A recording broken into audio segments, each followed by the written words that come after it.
उत्तर प्रदेश में धर्मांतरण के मामले सामने आते रहे हैं। कई धर्मांतरण रैकेट के नेटवर्क्स को ध्वस्त किया जा चुका है, लेकिन फिर कुछ समय बाद कोई बड़ा मामला सामने आ जाता है। जमालुद्दीन छांगुर की गतिविधि सिर्फ धर्मांतरण तक सीमित नहीं थी, बल्कि वो क्षेत्रीय डेमोग्राफी तक को बदलने के मंसूबे पाले हुए था। क्या यूपी इस्लामिक धर्मांतरण की प्रयोगशाला बनाने की कोशिश है?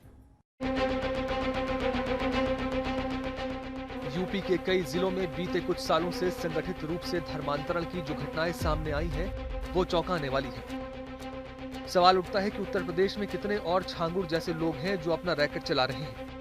इस गैंग के सभी गतिविधियों, इनके मनी ट्रेल, इनके द्वारा अर्जित अवैध संपत्तियां इत्यादि की जानकारी की जाएगी। साथ ही संपूर्ण गैंग के नेटवर्क की जानकारी भी प्राप्त की जाएगी। इस बात की जानकारी हुई है कि लगभग 15 वर्षों से यह गैंग वहां कार्य कर रहा था और इस दौरान इसने काफ़ी बड़ी संख्या में धर्मांतरण कराए हैं। कभी गाजियाबाद, कभी मेरठ तो कभी वाराणसी और लखनऊ। हर कुछ महीनों में कोई न कोई बड़ा धर्मांतरण का रैकेट पकड़ा जाता है। पैसों का लालच, नौकरी का झांसा, शादी का जाल और इलाज के नाम पर मजबूरी। तरीका भले ही अलग अलग हो, लेकिन मकसद एक, रिलीजियस कन्वर्जन। दरअसल ये लोग मुझे धोखे से लेकर गए थे। इन्होंने कहा चलो तुम्हें किसी से मिलवाते हैं, ये कह के मुझे मिलवाने के लिए लेकर गए थे।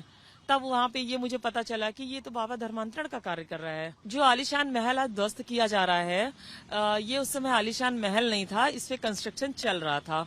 जहाँ पे मैं गई थी वो एक छोटा सा कमरा था। 25-30 हिंदू महिलाएं थी, लड़कियां थी और बाबा था वहाँ पे। नीतू थी, नीतू पूरा हिजाबी लुक में थी और मुझे बताया ये नीतू है, तो मैं शॉक्ड थी क्योंकि वो एक मुसलमान लग रही थी। तब बताया कि नहीं, ये नसरीन बन चुकी है और ये बहुत खुशहाल जिंदगी जी रही है, तुमको भी इसमें आ जाना चाहिए। उम्मे हबीबा ने कहा कि ये मेरी दोस्त है और बहुत अच्छा इसने काम किया है और मतलब हिंदू धर्म में कुछ नहीं रखा है, पत्थरों के आगे माथा टेकने से कुछ नहीं होता है। सवाल यह है कि जब हर बार ये नेटवर्क पकड़े जाते हैं तो फिर कुछ महीनों बाद फिर से ही कोई नया रैकेट सामने क्यों और कैसे आता है? क्या इन सब के पीछे कोई बड़ी विदेशी ताकत है? क्या ये सिर्फ धार्मिक नहीं बल्कि इसमें राजनीतिक एजेंडे भी शामिल हैं? जमालुद्दीन फिलहाल कानून के शिकंजे में। सलाखों के पीछे से जो कहानियां धर्मांतरण की आ रही हैं, वो यूपी की डेमोग्राफिक तस्वीर को बदल देने के लिए काफी है। जांच एजेंसियों को शक है कि जमालुद्दीन सिर्फ धर्मांतरण नहीं करवा रहा था, बल्कि आबादी का संतुलन बिगाड़ने की भी एक बड़ी साजिश का हिस्सा था। यह क्षेत्र नेपाल बॉर्डर के काफी करीब है और नेपाल बॉर्डर पर डेमोग्राफिक चेंजेस के प्रयास काफ़ी समय से नोन है। ये इस बड़े प्रयास का हिस्सा हो सकता है। लेकिन ये बात सिर्फ जमालुद्दीन की नहीं है। उत्तर प्रदेश में लगातार ऐसे मामले सामने आ रहे हैं। उत्तर प्रदेश में 2020 से लागू धर्मांतरण विरोधी कानून के तहत अब तक 835 मामले दर्ज हुए हैं और 1682 लोगों की गिरफ्तारी हुई है। 818 मामलों में चार्जशीट दायर की गई है। ये कुल मामले का लगभग 98% है, जबकि 17 मामलों की जांच जारी है। मेरठ, शामली, बरेली, बहराइच, मऊ और लखनऊ जैसे जिलों में धर्मांतरण के मामलों में तेजी से इजाफा हुआ है। एक बड़े रैकेट का खुलासा तब हुआ जब मूक बधिर लड़कियों और महिलाओं को इस्लाम कबूल करने की साजिश सामने आई। यूपी एटीएस ने नोएडा से 2 मौलानाओं को हिरासत में लिया।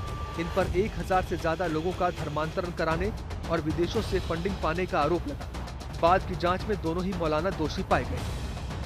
बीते 3 सालों में करीब 150 से ज्यादा धर्मांतरण के मामलों में कार्रवाई की गई है, लेकिन ये सिलसिला कहीं थमता दिख नहीं रहा है।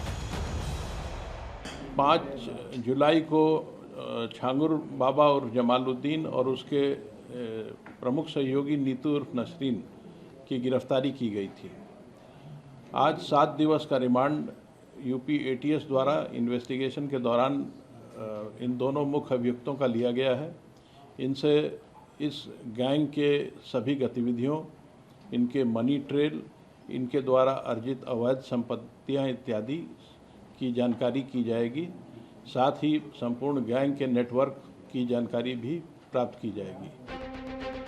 धर्म का चुनाव व्यक्तिगत है, लेकिन अगर किसी को मजबूर किया जाए, बहकाया जाए या लालच देकर धर्म बदला जाए तो ये अपराध की श्रेणी में आता है।